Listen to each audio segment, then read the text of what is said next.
Selamat malam teman-teman, saya Muhammad Arman dan saya akan menjelaskan sedikit mengenai proses costing method dan inventory valuation pada U14. Dalam kesempatan ini saya diberi tugas untuk menjelaskan standard price. Nah, apa itu standard price? Standard price ya berarti biaya barang yang sudah ditetapkan untuk produk dalam kondisi operasi sekarang ataupun yang akan diantisipasi. Maksudnya gimana? Kalau kita lihat dari tabel ini akan saya jelaskan. Kita misalnya dalam kasus ini unit cost-nya standard price-nya adalah $10.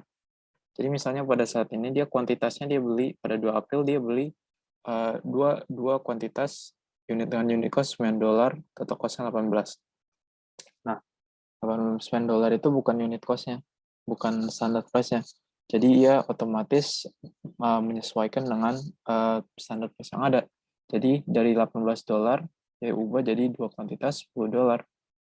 Itu salah satu contohnya. Skenario satu lagi itu kalau dia menjual satu kuantitas untuk $10, ya dia sesuai. Jadi total cost-nya masih $10.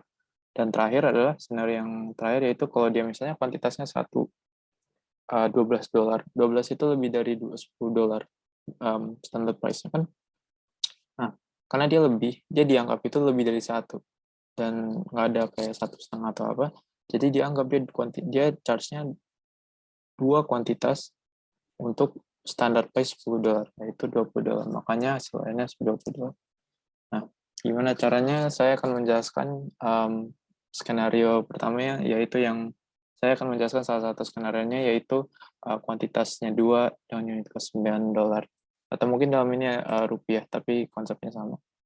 Oke, hal yang pertama kita lakukan adalah kita ke inventory dan inventory untuk membuat produk kategoris. Nah, untuk ini saya udah buat, saya jelaskan sedikit saja.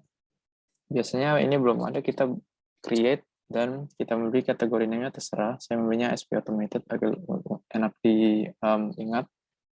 Kemudian saya memberi costing methodnya standard price dan automated standard price karena sesuai keinginan kita, karena emang kita pengen yang ngetesnya standard price, dan inventory valuation automated untuk agar ia langsung dicatat secara otomatis oleh Odoo pada section accounting yang ntar pada akhir. Oke. Setelah itu kita langsung ke create product. Jadi pada saat ini saya juga sudah membuat produk. Misalnya saya sudah create nih, namanya SP Baju. SP Baju pada awalnya pada saat saya edit bentuknya seperti ini. Produk type-nya saya pastikan storable product dan kita pilih produk kategorinya sesuai dengan kategori yang telah kita tetapkan. Dan kemudian saya pastikan standar price-nya yaitu cost-nya saya tentukan dia $10. Saya tadi coba saya ini masih pakai konsep $10 itu jadi ya apa mohon dimaafkan. Jadi misalkan 10 misalnya ibaratnya $10. Oke, di save. Kemudian kita akan buat sebuah purchase. Misalkan dalam kasus saya udah buat ini, misalnya saya udah buat purchase order nih. Dari prosesnya produk SP Baju, ini produk SP Baju, kuantitasnya 2, unit price-nya 9. Nah, kita bisa lihat subtotalnya pas di sini $18. $18. Nah, tapi setelah kita validasiin, setelah kita itu kita bisa cek ulang hal tersebut di inventory dalam section dalam section reporting inventory valuation.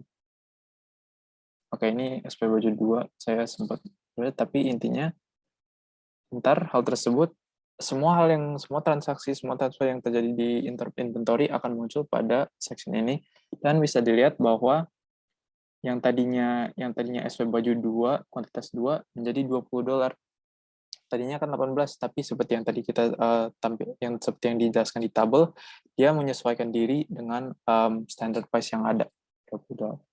Dan terakhir adalah buktinya dari automated-nya adalah dari accounting, kita bisa ke accounting dan journal entries.